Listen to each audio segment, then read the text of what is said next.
inano ko po na napakagandang topic na malaman po natin bilang mga Christian. Kasi hindi sapat na nandito na tayo sa church. Kailangan huwag tayo magpaloko.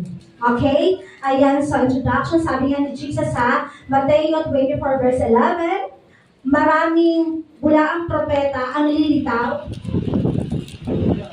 at ililigaw ang marami. Ayan. So, di ba? So, napakasakit isipin na hindi lang konti, kundi marami ang malilinlang. Hindi lang mga bagong believer, kundi kahit matagal ng Kristiyano na kung hindi mag-iingat. Ayan. So, eto na. We're living in the last days. Ang daming malilinlang kung hindi ka founded. Hindi ka rooted ng salita ng Diyos. Diba? Ayan, so, ang false prophet ay mapagpanggap po yun. Okay, mapagpanggap. Sabi po dito, hindi biro ang deception.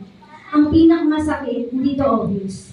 Ayan, so, magbantay po tayo kasi hindi biro yung deception. Ang ibig sabihin ng deception, parang nilililang ka ng kaaway para humiwalay ka dun sa pananampalataya mo para maiba yung isip mo. Okay? At ang pinakamatindi dito obvious, nagpapanggap po yung mga bulang propeta.